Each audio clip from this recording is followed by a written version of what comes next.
might kill. Remember, one of the attacks was through the courtroom.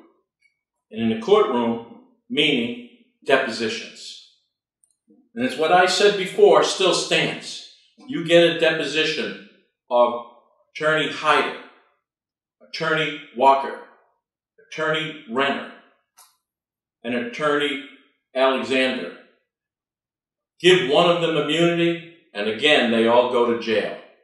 Well, they're preventing me from doing these depositions. Now, this is how they're doing it. Very creative, might I ask. Not completely not done, hasn't been done before. I'm going to replay Dalla Sedgwick's suggestion that Attorney Ross was going to feign a heart attack in a deposition. Now, that's from them. So, trust me, they're capable of just that. Performances. For example, Ross informed me that if and when Sarah Gill's deposition would go forward, he would aggressively explore incidents of sexual abuse she suffered in her past. Doing so, however, would not advance the interest of Gill nor be relevant to any issues in the case. It was also out of Ross's character to engage in such lines of inquiry. It then became obvious to me that this line of inquiry would only be used to delay the litigation by forcing Tober to stop the deposition. Indeed, Ross was so committed to preventing the deposition of Sarah Gill in order to allow the extremely lucrative, approximately $100,000 per month case to continue, that he told me that Sarah Gill would never sit for a deposition. Ross said that either Ross or Tober would feign a heart attack or some other medical problem in order to stop the deposition. Ross told me multiple times that Sarah Gill's deposition was simply not going to happen. So, this is what they were going to do. This attorney, Miller, you remember Miller in the text messages where an attorney, one or two attorneys it may look like now, it may be Perusis and Ted Little, threaten my life and my children's life with this information. Now, I want you to remember what they said when they started. What if I can prove you were right about Pincus? Pincus is the lead attorney, which I believe, for Corrupt Penn National. I believe Pincus is working with Walker. If you remember, in the same paragraph, he involves Walker. I believe they could be involved in payoffs. Now, on the thoroughbred portion of this, I suggested they give Pincus immunity.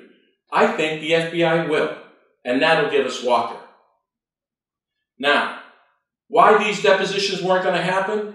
They're turning around and going to have it so that, for instance, Miller, the attorney, would only work for them, a stenographer who does only work for them, and then them.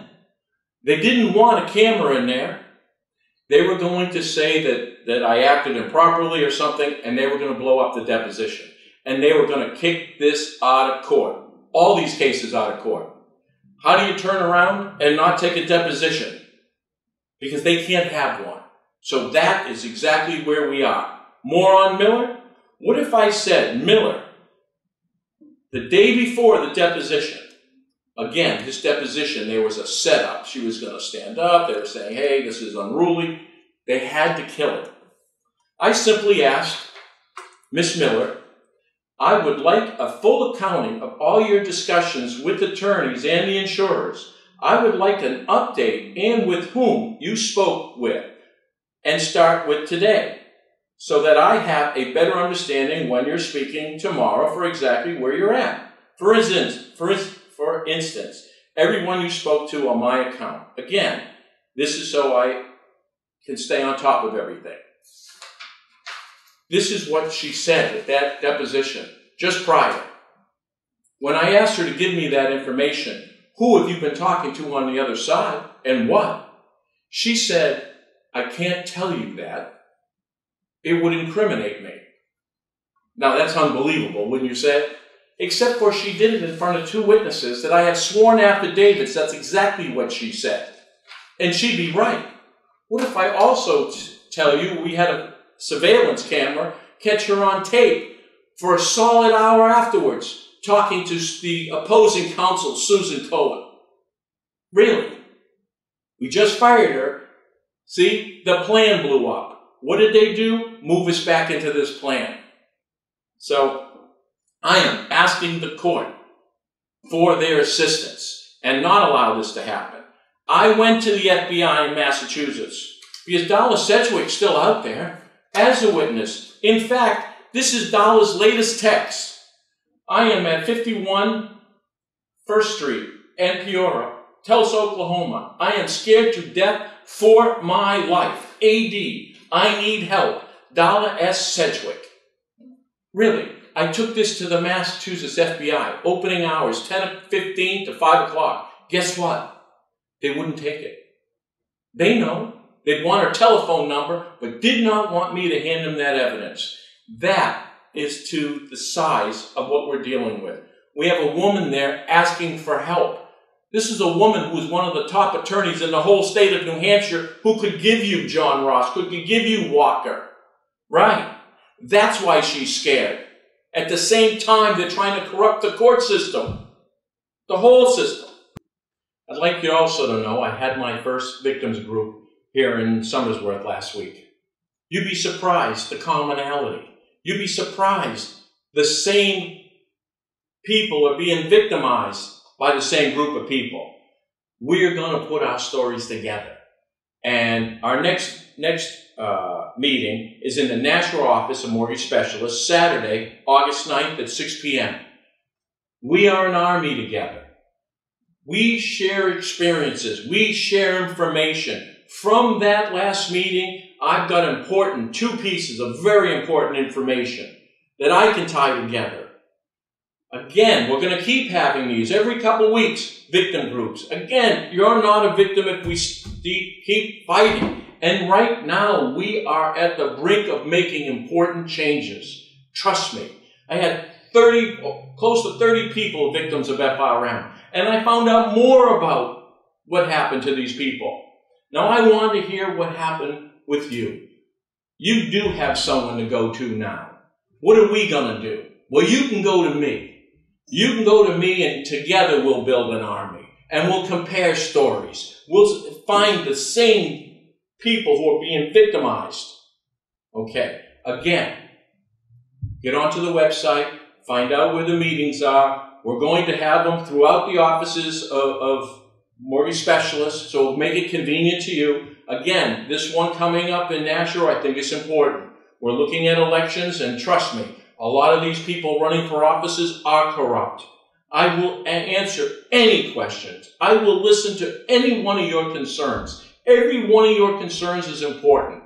What we've got to do is look at one another and be just as concerned for the people of FRM. And people of FRM, you've got to be just as concerned of what's happening to people in court, in the family court, and the Justice Department. We have all got to be concerned as Americans, right across the board. If they hurt you, they hurt all of us. And that's how we turn around. And I'm telling you, we're closer than you think. And what we got to do is just get a little braver. Okay, thank you.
Thank you.